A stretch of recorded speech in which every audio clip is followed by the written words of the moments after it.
Good morning students. आज हम लोग इलेक्ट्रोकेमिस्ट्री एक नया चैप्टर शुरू करेंगे। देखिए, ये केमिस्ट्री की वो ब्रांच है जिसमें हम केमिकल एनर्जी और इलेक्ट्रिकल एनर्जी के रिलेशनशिप को पढ़ते हैं। साथ ही साथ हम इलेक्ट्रोलिटिक सॉल्यूशन का कंडक्टेंस मेजरमेंट भी करते हैं। तो electrochemistry is a branch of chemistry which deals with the quantitative relationship between different forms of energy, which deals with the relationship between the chemical energy and electrical energy, and also deals with the quantitative measurement of electrolytic conductance of electrolytic solutions. ठीक है, तो जो पहला part होता है electrochemical cell, उसमें हम लोग केमिकल एनर्जी को इलेक्ट्रिकल एनर्जी में कन्वर्ट करते हैं। तो इलेक्ट्रोकेमिकल सेल जिसे हम बोलते हैं, it is a device which is used to convert chemical energy released during a redox reaction into electrical energy. और इस इलेक्ट्रोकेमिकल सेल को हम लोग वोल्टिक VOLTIC वोल्टिक सेल या गैल्वेनिक सेल के नाम से भी जानते हैं। दूसरा पार्ट होता है electrolytic cell. It is a device which is used to convert electrical energy into chemical energy. वो हम बाद में पढ़ेंगे, जिसमें electroplating, extraction of metals, purification of metals, वो सब। थर्ड पार्ट होता है कंडक्टिविटी सेल। कंडक्टिविटी सेल में हम लोग क्या करेंगे कि कंडक्टेंस मेजरमेंट करेंगे। किसी सॉल्वेंट में कोई इलेक्ट्रोलाइट, जैसे पानी में NaCl, पानी में KCl डिसॉल्व करके हम ये मेजरमेंट करेंगे इसका कंडक्टेंस क्या है। तो आज हम पहला पार्ट शुरू कर रहे हैं इलेक्ट्रोकेमिकल सेल, जिसको हम गैल्वेनिक या वोल्टिक सेल भी बोलते हैं। जैसा मैंने बताया, it is a device which is used to convert chemical energy release during a redox reaction into electrical energy. देखिए, डेनियल का एक एक्सपेरिमेंट था। उसने कॉपर सल्फेट यानी कॉपर सल्फेट पेंटाहाइड्रेट यानी कि ब्लू विट्रॉल के सॉल्यूशन में जिंक की रॉड डाली, और थोड़ी देर बाद उसने चार चीज ऑब्जर्व की। पहला ये कि weight of zinc rod decreases.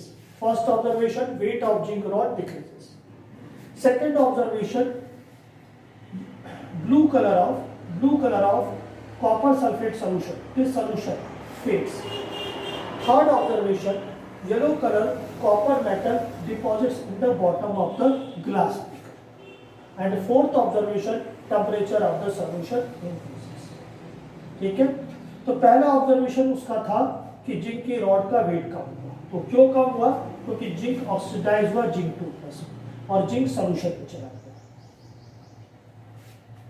Second observation ये था कि कॉपर सल्फेट का ब्लू कलर कम हुआ, क्योंकि जिंक ने कॉपर को रिप्लेस कर दिया और जिंक सल्फेट बनाया जो कि कलरलेस होता है। ठीक है, CuSO4.5H2O जो है आपका ब्लू विट्रॉल, ब्लू कलर का होता है। Zinc sulphate 7H2O white vitriol, colourless होता है, यानी इसीलिए blue colour fit. Third observation था कि copper metal bottom of the beaker में डिपॉजिट हुआ। उसका रीजन क्या था कि जो जिंक ऑक्सीडाइज हुआ उसने 2 इलेक्ट्रॉन दिया। जो सोल्यूशन में कॉपर आयंस थे, क्यूप्रिक आयन थे, उन्होंने 2 इलेक्ट्रॉन लिया, वो रिड्यूस हो गए कॉपर सॉल्वेंट, और यही कॉपर मेटल नीचे बॉटम में येलो कलर का कॉपर मेटल डिपॉजिट। इस रिएक्शन में एनर्जी रिलीज हुई, जिसके कारण चौथा ऑब्जर्वेशन देखा गया कि temperature of the solution increases. ठीक है, फिर से एक बार समझ लीजिए कि हमने जिंक की रॉड को कॉपर सल्फेट के सॉल्यूशन में डाला, जिंक की रॉड का वेट कम हो गया, कॉपर सल्फेट के सॉल्यूशन ने कॉपर को डिस्प्लेस कर दिया। ठीक है, कॉपर को डिस्प्लेस कर दिया और उसके बाद कॉपर मेटल जाके डिपॉजिट हो गया। जिंक की रॉड का वेट कम हुआ, कॉपर सल्फेट के सॉल्यूशन का ब्लू कलर फेड हुआ, येलो कलर का कॉपर मेटल बॉटम में डिपॉजिट्स हुआ। इसके अलावा जो एनर्जी रिलीज हुई उससे सॉल्यूशन का टेम्परेचर भी बढ़ा।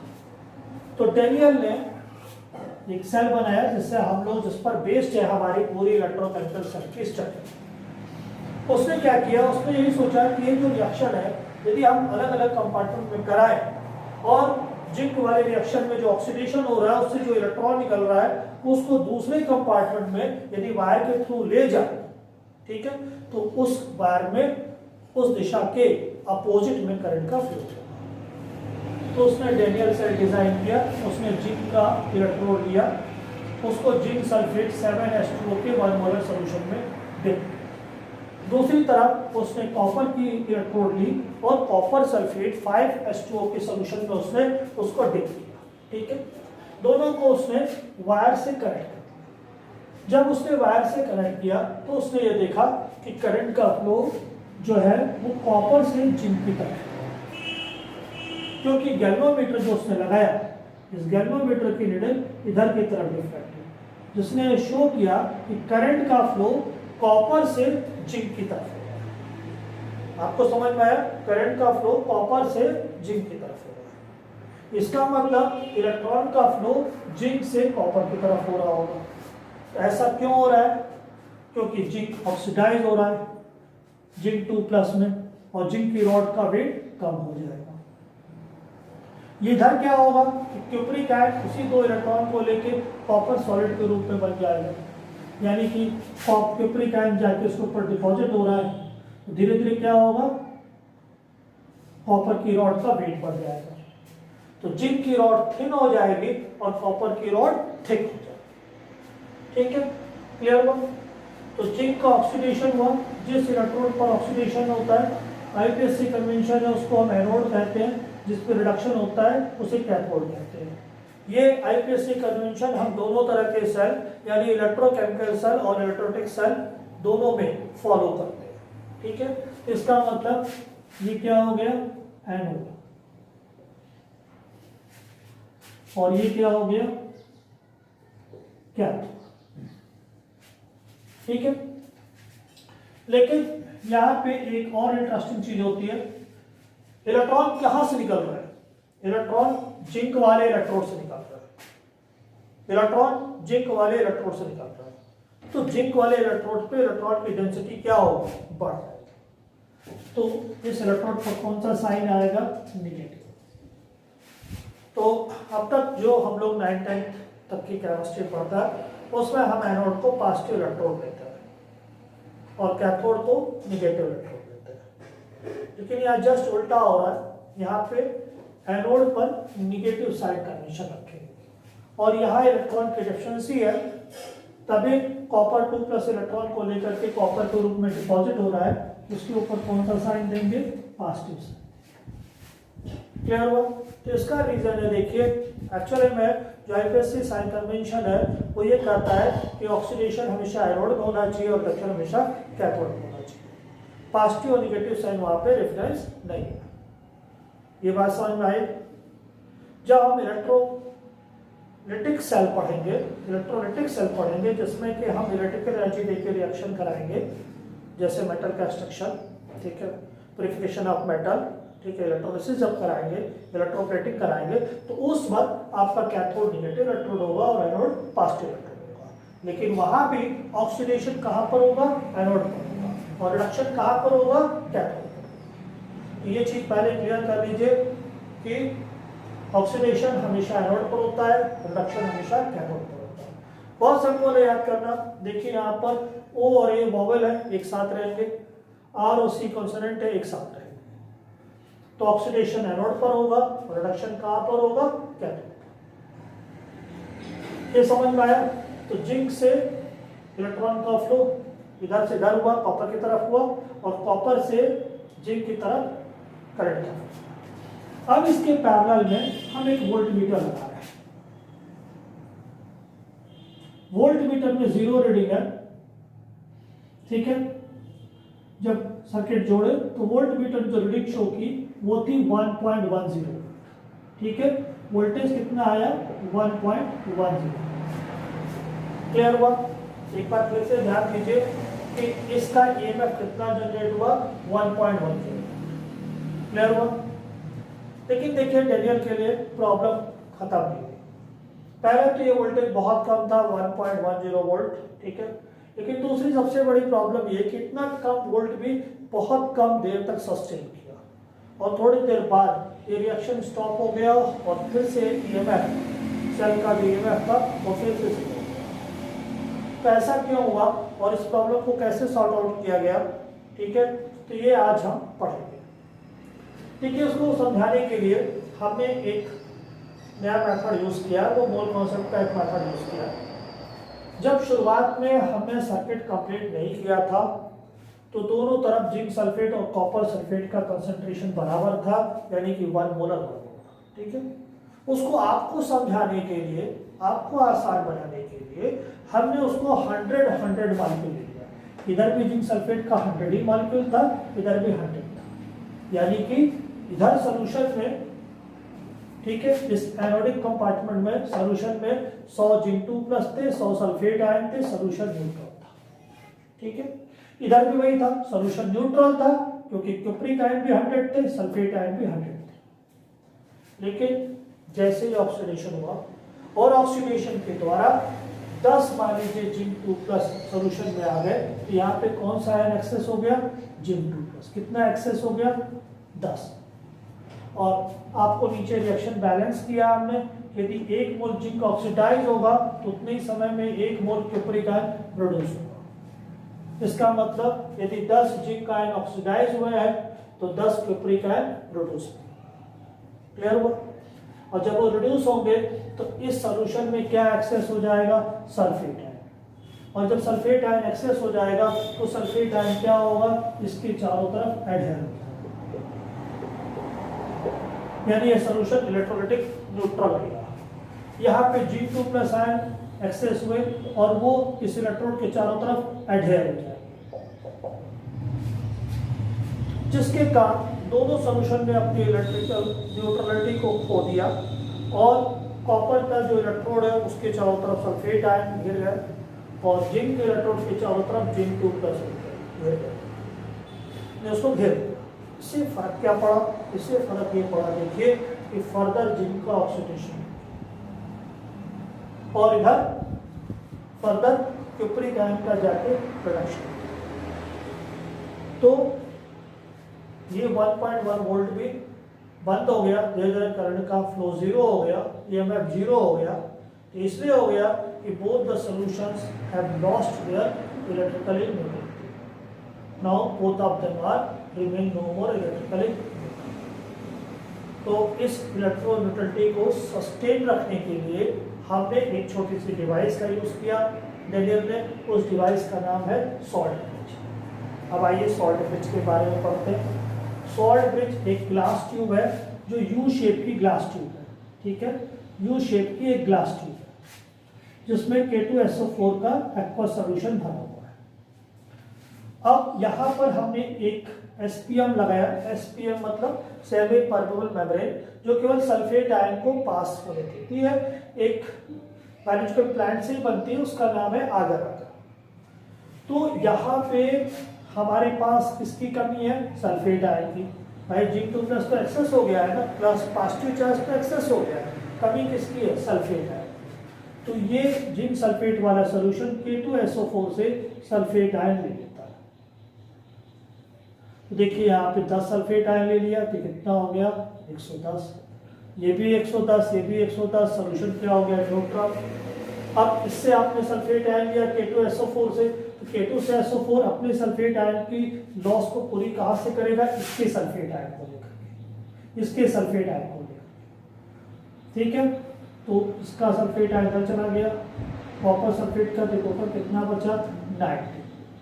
तो देखिए ये वाला सॉल्यूशन भी इलेक्ट्रिकली न्यूट्रल हो गया। तो दोनों सॉल्यूशन फिर से इलेक्ट्रिकली न्यूट्रल हो गए। जैसे ही दोनों इलेक्ट्रिकली न्यूट्रल हुए तैसे ही करंट का फ्लो फिर शुरू हो गया, क्योंकि जिंक ने ऑक्सीडाइज करके सॉल्यूशन में आया जिंक 2 प्लस के रूप में, और यहाँ पे कॉपर 2 प्लस वापस जाके कॉपर के ऊपर डिपॉजिट होना शुरू।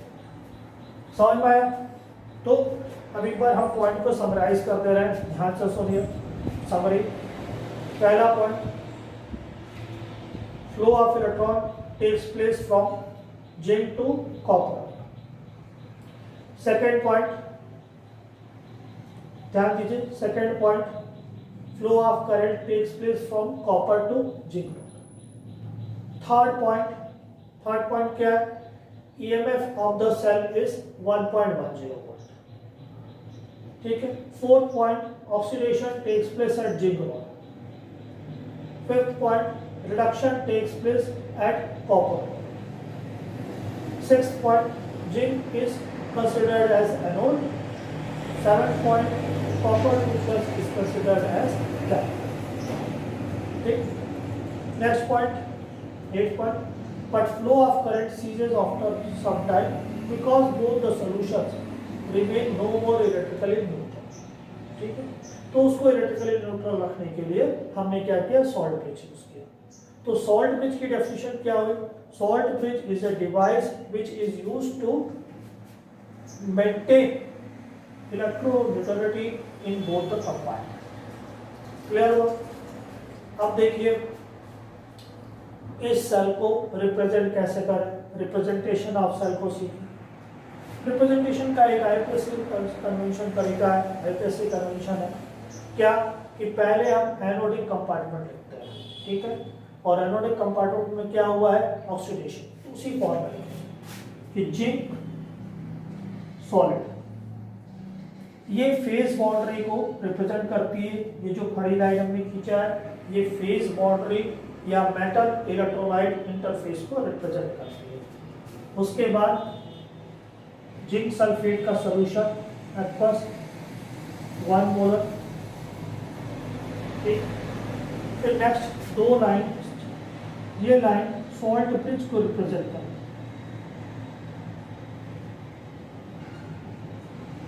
फिर कैथोडिक कंपार्टमेंट, और कैथोडिक कंपार्टमेंट में क्या हुआ है, रिडक्शन, उसी फॉर्म।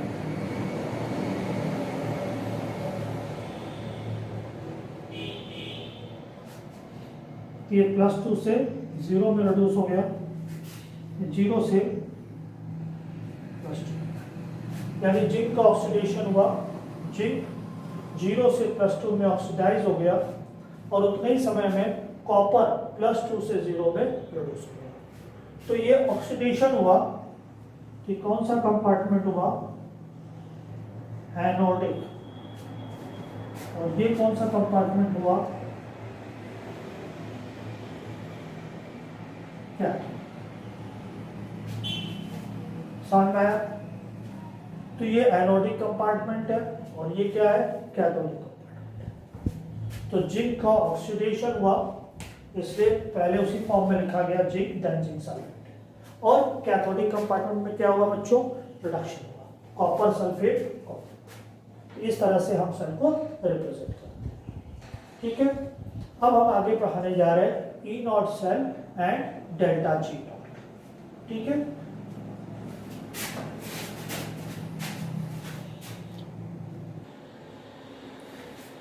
स्टूडेंट्स देखिए अभी हम पढ़ेंगे डेल्टा जी नॉट यानी Gibbs energy and E not cell, ठीक है। अभी हमने सेल के बारे में बताया कि डेनियल सेल में भाई 2 इलेक्ट्रोड रहेगा, एक जिंक का दूसरा कॉपर का। जिंक वाले इलेक्ट्रोड पर ऑक्सीडेशन होगा और जिंक 2+ सोल्यूशन में आएगा, जिससे जिंक रॉड का वेट कम होगा, वो थिन हो जाएगी। यहाँ उल्टा होगा, रिडक्शन होगा, कॉपर रॉड जाके डिपॉजिट होगी और वहां पे रॉड का वेट बढ़ जाएगा, वो रॉड थिक हो जाएगी, ठीक है।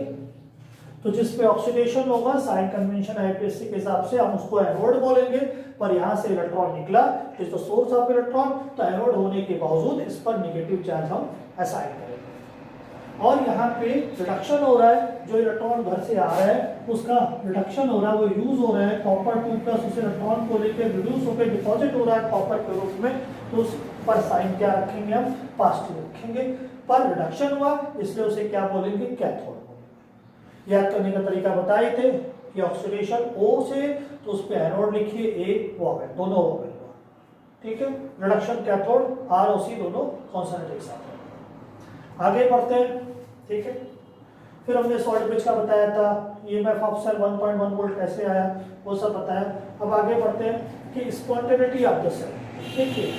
ये फॉर्मूला होता है delta G not equal to -n into F into E not cell. N क्या है, नंबर ऑफ इलेक्ट्रॉन्स गेन्ड और लॉस्ट, ठीक है। ये एक रेडॉक्स रिएक्शन है, एनोड पर इलेक्ट्रॉन का लॉस होगा, ऑक्सीडेशन होगा, कैथोड रिडक्शन हो रहा है तो वहां पे इलेक्ट्रॉन का गेन। एफ क्या है, Faraday, 1 Faraday is the quantity of electricity carried by 1 mole of electron, ठीक है। हम मल्टीप्लाई कर देते हैं, ठीक है, हम मल्टीप्लाई कर देते हैं एक इलेक्ट्रॉन का चार्ज 1.6 × 10⁻19 को, ठीक है, 1 मोल यानी 6.022 137 × 10⁻23 से ये वैल्यू 96487 कूलम आती है, लेकिन 1 फैराडे हम रफली कितना लेते हैं 96,500 कूलम लेते हैं।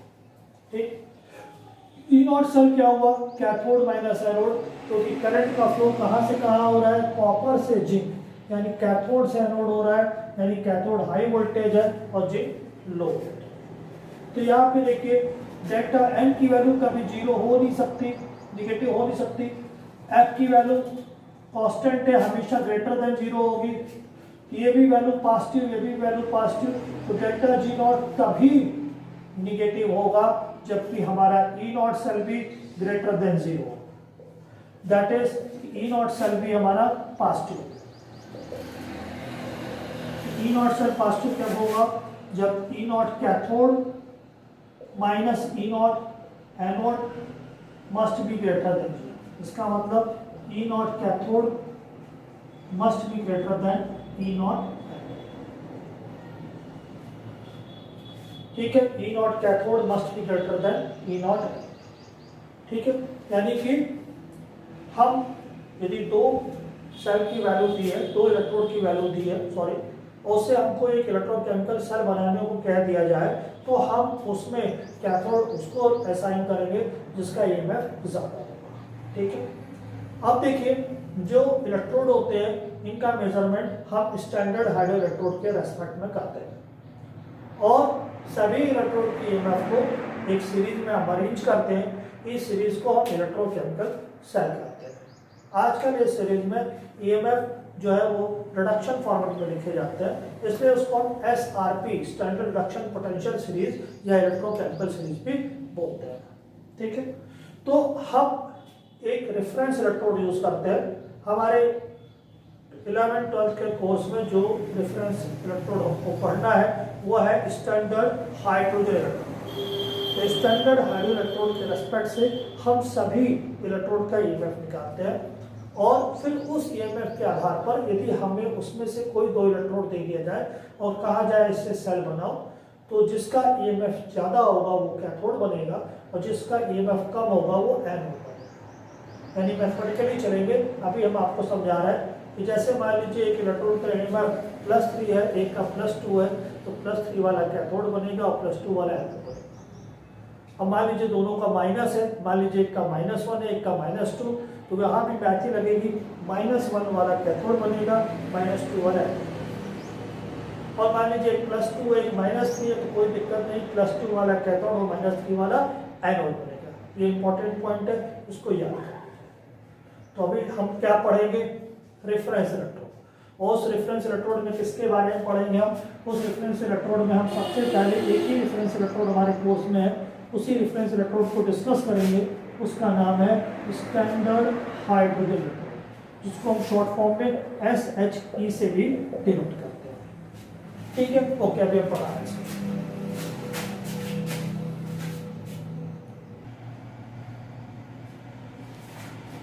देखिए अभी हम क्या पढ़ेंगे, स्टैंडर्ड हाइड्रोजन इलेक्ट्रोड के बारे में पढ़ेंगे। It is a reference electrode, it is used to measure the EMF of the other electrode.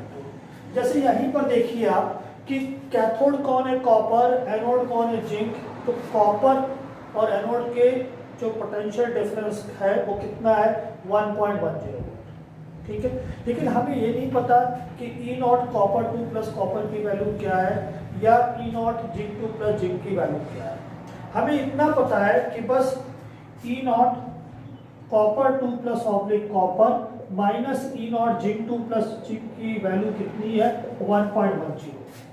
जो डेनियल ने सेल बनाया, जिसे हम आज डेनियल सेल के नाम से जानते हैं, उसका ईएमएफ 1.10 वोल्ट इसलिए है क्योंकि कॉपर का ईएमएफ जिंक से 1.1 जाता है। लेकिन हमें ये नहीं पता कि जिंक की ईएमएफ कितनी है या कॉपर का ईएमएफ कितना है, ठीक है।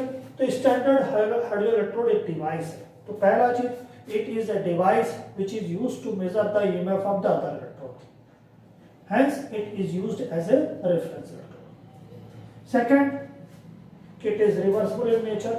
Third, its EMF is arbitrarily assigned as 0 at pressure of 1 bar, ठीक है। किस किस किताब में आपको 1 atm में मिलेगा, लेकिन अब 1 बार फॉलो हो रहा है, and at a temperature of 298.15 kelvin, यानी 25 डिग्री सेंटीग्रेड। ठीक है, तो इसके मेजर कंपोनेंट क्या है? पहला कि इसमें एक प्लेटिनम का इलेक्ट्रोड होता है, इसके आगे प्लेटिनम ब्लैक की एक फॉयल वेल्ड रहती है।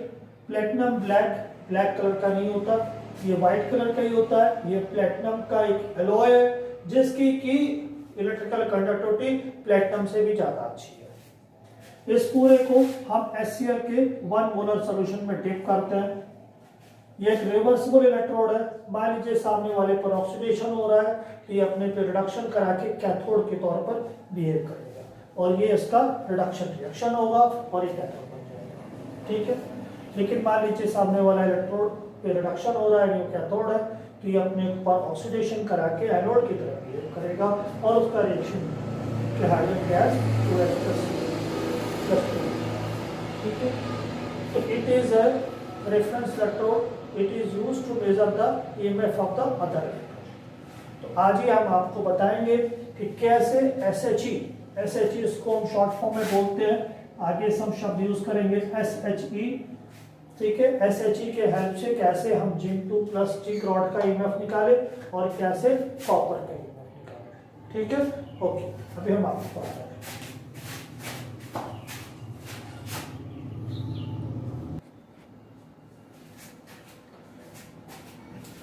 देखिए स्टूडेंट्स, आज हम लोग क्या पढ़ेंगे? अभी measurement of E not zinc 2 plus zinc with respect to standard high electrode. अभी थोड़ी देर पहले मैंने अभी स्टैंडर्ड हाई इलेक्ट्रोड्स पढ़ाया कि स्टैंडर्ड हाइड्रोजन इलेक्ट्रोड क्या होता है। It is a reference electrode, it is reversible in nature, it is used to measure the EMF of the other electrode. ठीक है, and its EMF is arbitrary assigned as 0। ठीक है, ये SHE की main properties होती है। तो जैसे देखिए डेनियल सेल में 2 इलेक्ट्रोड थे, जिंक और कॉपर। तो पहले हम जिंक से शुरू कर रहे हैं। ठीक है, जिंक के रॉड को हम जिंक सल्फेट 1 मोलर में डिप किए और उसको स्टैंडर्ड हाई इलेक्ट्रोड से जोड़े। पहला इंस्ट्रूमेंट क्या लगा है? गैल्वेनोमीटर। और गैल्वेनोमीटर ने हमें ये बताया कि करंट का फ्लो SHE से जिंक की तरफ हो रहा है। ठीक है, तो हमें क्या पता चला कि करंट का जो फ्लो है वो SHE से जिंक की तरफ हो रहा है।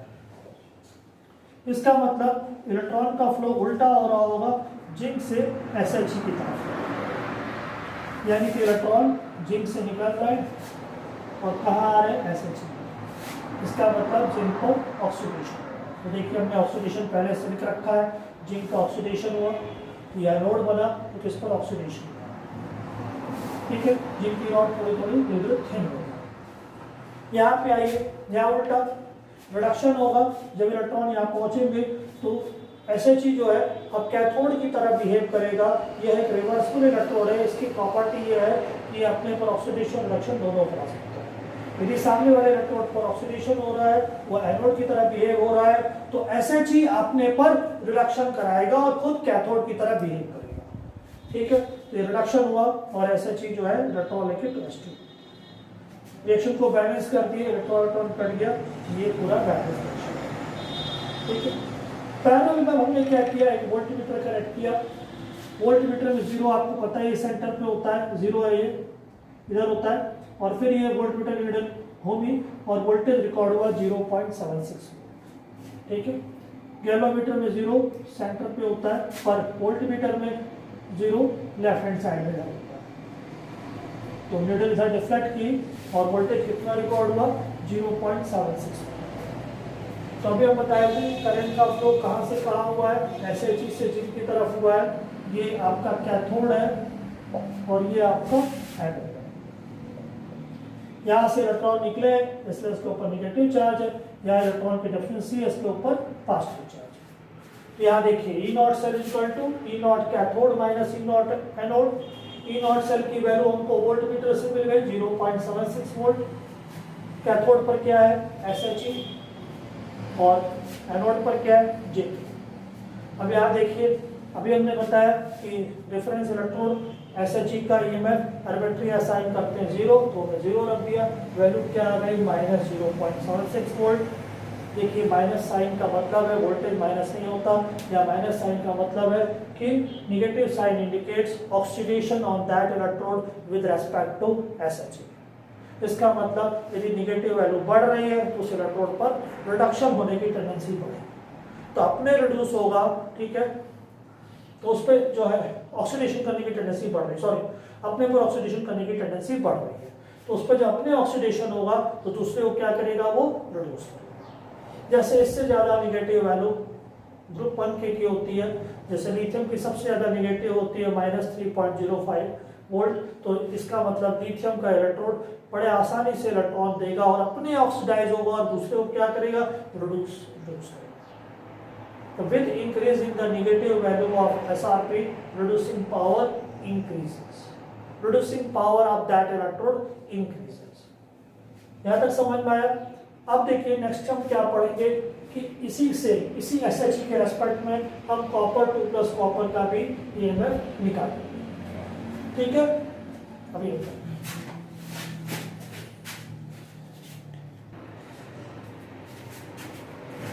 स्टूडेंट्स देखिए अब हम क्या पढ़ेंगे, measurement of E not copper 2+ oblique copper with respect to SHE, ठीक है? सेम उसी तरह बनाएंगे, सर्किट कंप्लीट करेंगे। कॉपर की रॉड को copper sulphate pentahydrate 1 molar solution में डाला, यहाँ HCl है 1 मोलर, हाइड्रोजन गैस का प्रेशर 1 बार, सर्किट को कंप्लीट किया। पहला इंस्ट्रूमेंट क्या लगाया, गैल्वेनोमीटर। गैल्वेनोमीटर की रिजल्ट इफेक्ट हो, इसका मतलब करंट का फ्लो कॉपर से SHE की तरफ हो रहा है, कॉपर से SHE की तरफ हो रहा है, इसका मतलब इलेक्ट्रॉन का फ्लो उल्टा SHE से कॉपर की तरफ होगा, यानी कि करंट का फ्लो SHE से कॉपर की तरफ होगा, यानी यहाँ पे ऑक्सीडेशन हो रहा है और जिस पर ऑक्सीडेशन होता है वो इलेक्ट्रोड किया जाता है एनोड, और उस पर कौन सा चार्ज हो जाता है, नेगेटिव, ठीक है? यहाँ पे रिडक्शन हो रहा है, ये कौन सा इलेक्ट्रोड हो गया, कैथोड, ठीक है, और उस पर कौन सा साइन आएगा, पॉजिटिव साइन। देखिए नीचे हमने रिएक्शन पहले से लिख रखा है ताकि टाइम बचे, थोड़ा वीडियो लंबे हो रहे हैं तो उसको छोटा करने के लिए। देखिए पहले हाइड्रोजन गैस ऑक्सीडाइज हो गई, 2H प्लस 2 इलेक्ट्रॉन इधर से इधर पहुंचे, ऑक्सीडेशन हुआ, SHE बन के आया। यहाँ पे जाके कॉपर जाके रिड्यूस हुआ, धीरे धीरे क्या होगा, कॉपर आयन जाके इसके ऊपर डिपॉजिट होंगे और इस इलेक्ट्रोड का वेट बढ़ जाएगा।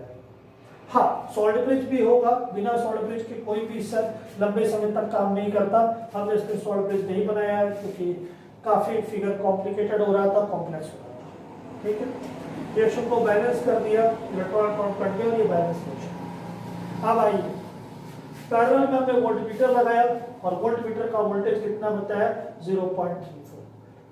तो E नॉट सेल क्या होगा, कैथोड माइनस एनोड, ठीक है? करंट का फ्लो कैथोड से एनोड की तरफ हो रहा है, यानी कैथोड हाई वोल्ट है, एनोड लो वोल्ट। कैथोड पे कॉपर है तो हमने लिख दिया कॉपर 2+ ऑब्लिक कॉपर, और एनोड पर क्या है, SHE, तो SHE, ठीक है? SHE की वैल्यू 0 होती है, हमने बताया था, इट इज रेफरेंस इलेक्ट्रोड, ठीक है? इसका EMF हम आर्बिट्ररी असाइन करते हैं 0। तो E not copper 2+ oblique copper की वैल्यू कितनी आ गई, +0.34। तो ये पॉजिटिव साइन क्या रिप्रेजेंट कर रहा है, रिडक्शन ऑन दैट मतलब copper electrode with respect to SHE। इसका मतलब जैसे जैसे पॉजिटिव वैल्यू बढ़ेगी, ठीक है, जैसे क्लोरीन की और ज़्यादा पॉजिटिव होती है 1.31 वोल्ट, सबसे ज़्यादा पॉजिटिव वैल्यू फ्लोरीन की होती है +2.87 वोल्ट। जैसे जैसे और इलेक्ट्रोड आएंगे और पॉजिटिव वैल्यू बढ़ेगी, इसका मतलब उस इलेक्ट्रोड पर अपने रिड्यूस होने की टेंडेंसी बढ़ेगी, यानी दूसरे को वो ऑक्सीडाइज करेगा। तो वही हमने लिखा, समराइज किया कि as the positive value of SRP increases resulting into the increase in the oxidizing power, ठीक है? तो जैसे जैसे SRP की पॉजिटिव वैल्यू बढ़ेगी वैसे वैसे ऑक्सीडाइजिंग पावर बढ़ेगी, ठीक है? ये समझ में आया? तो देखिए अब हमने पहले SHE को जिंक से कनेक्ट किया और जिंक की EMF निकाली थी कितनी, पहले हमने लिखा था जिंक 2+ ऑब्लिक जिंक का EMF कितना निकाला था, -0.76 वोल्ट। आज भी कॉपर का निकाला, अभी हमने कितना आया, +0.34 वोल्ट। अब डेनियल सेल में आपको पता ही है कि कैथोड कॉपर था और एनोड कौन था, एनोड जिंक था।